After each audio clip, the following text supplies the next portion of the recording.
Nangita ba ka og bag-ong maliguan pero kulang imong budget? Well, this place is perfect for you. Mauday ni ang Silmaro Bamboo Nature Park. So located lang siya diri sa Maragusan, Davao de Oro. Mao ni ang pinakasikat na river pool diri sa munisipyo sa Maragusan. Kay mura siya swimming pool pero naa siya sa sapa. Ug kung wala pa mo nakaadto sukad-sukad diri sa Maragusan, so sit back and relax kay taod-taod tudluan ta mo kung asa mo muagi gikan sa Tagum hanto diari para dili mo masaad. So ang location di ari kay Barangay Mapawa, Maragusan, Davao de Oro. So ang uban ginabutang nila Coronobé pero unsa man jud, Mapawa or Coronobé. Tara, let's go tudluan ta mo. So moagi pa mo og Nabunturan sa munisipyo sa Nabunturan. So before sa sentro makita nyo ning rotonda. So turn right mo padulong sa Maragusan. Tapos maagyan ninyo ang Davao de Oro na provincial capital sa left side. So mo ni mga landmark. Then turn left mo ni nakabutang this way to Maragusan. After 1 hour biyahe gikan sa Nabunturan, makita nyo ning hard ako. So turn left mo padulong sila hang iconic na rotonda, ang sikat na rotonda. After turn left na pud mo, maagian ninyo ang ilahang dakong simbahan. So hapit na tapadulong sa Silmaro guys. 2 to 3 minutes gikan sa simbahan. Sa right side, baka kita mo og Silmaro na signage. So Silmaro Bamboo Nature Park. So sulod mo diha sa turn right. So sugod diha rough road na. Maagian ninyo mga sagingan. So ayo mo kabala ka kay every kanto ni mga signages. So dili mo masaag. So ayo kalimot, always ask the locals sa Pimente para dili ta mga saag. Og niabot na ta diri sa Silmaro Bamboo Nature Park. So ang entrance fee there is 30 pesos only. Walay corkage fee. Nya ilang table and chairs 50 pesos only. Ug ang ilang cottages 100 pesos lang. Ug na sila mini sari-sari store diari. Just in case na may mga nakalimtan like soft drinks, alak. Ug kung nakalimot mo dala o pangligo, napo sila baligya diari like short ug mga sinina. Ang tubig diari mo sa gulag ice, grabe ka bugnaw. Ma-relax jud inyong lawas. Sama karon na grabe ka init ang panahon. So pwede mo magsugba-sugba diari, pwede mo mag-tent,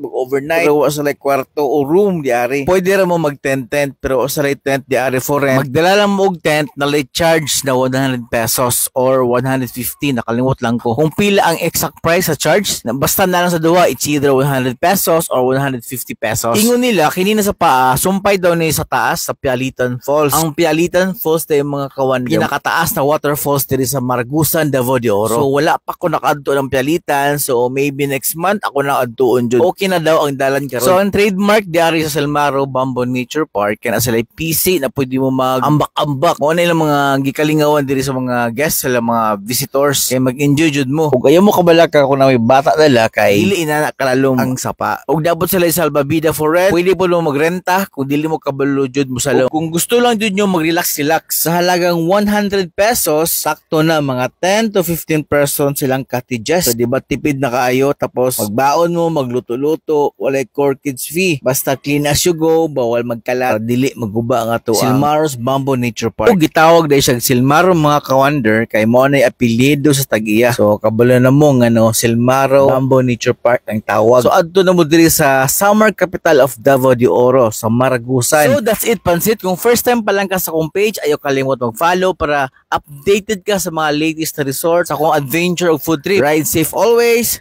God bless.